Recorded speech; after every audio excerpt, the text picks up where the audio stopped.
Once upon a time, in a village in Botswana, there lived two sisters. Lerato, the eldest, was known for her obedience and calm behavior. She was admired by all the mothers, who held her up as an example of integrity to the villagers. On the other hand, Lebo, the youngest and the last born, was incredibly beautiful, but notoriously disobedient. She mocked the elderly with extreme insults, causing her to be shunned by the village. Mothers cautioned their children against associating with her due to her spoiled nature. Lerato tried tirelessly to counsel her younger sister against her behavior, but Lebo dismissed her warnings, convinced that people were jealous of her beauty. One day, their parents sent them to fetch firewood. On their way, Lebo stumbled over a small stone inattentively, and cursed it in frustration. Her sister scolded her for disrespecting the stone, so they continued on their way. After gathering firewood, they began their journey home, only to find a huge stone blocking their path. As they wondered, Lerato realized that these was the same stone her sister insulted earlier. Lerato stood up and respectfully sang to the stone, which miraculously opened a small path for her to cross. Seeing this, Lebo sarcastically sang and mocked the stone, but it remained cold, refusing to open. As darkness fell, Lerato decided to go for help, but Lebo, afraid of the dark and being alone, asked her sister to stay. Reluctantly, Lerato joined her sister on the same side of the stone. They tried to climb over the stone, but it grew larger each time they tried. Desperate and frightened, especially Lebo, who began to cry and plead with the stone to let them pass, but it remained unmoved.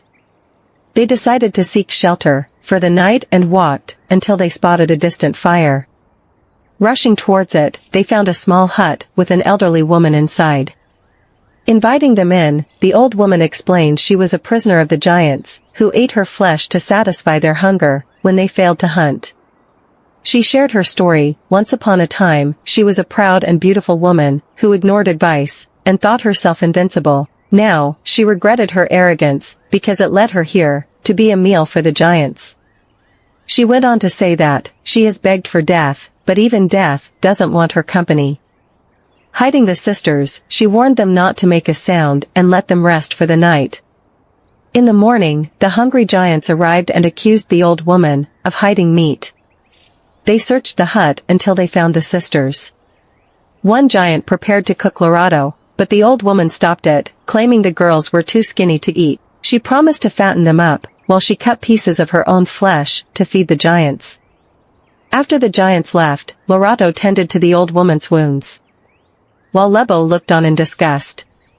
Each day, the old woman fed them strong medicinal herbs to strengthen them.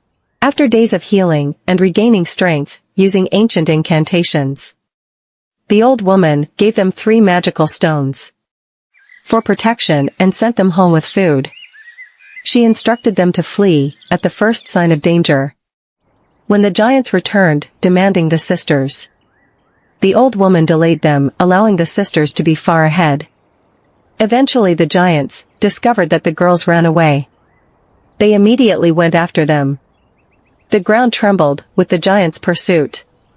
They soon caught up with the girls. Lerato threw the first stone. Immediately, a tree sprung from the ground. They both climbed the tree, and it grew taller.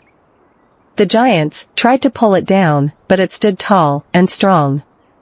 The giants decided to go back home and get axes. Upon seeing this, the tree lowered itself, and the sisters ran as fast as their legs could carry them.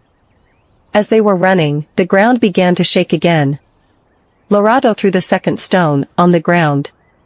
A dense bush with thorns sprang up. The giants started cutting the bush with their axes. With so much difficulty, this gave the sisters more precious time to run, pausing only briefly to eat. They pressed on tirelessly, catching sight of their village in the distance. Just as they rejoiced, the giants closed in once more. Lerato used the last stone to summon a swift river that swept the giants away, allowing them to safely reach their village. The villagers rejoiced at their return, celebrating their bravery.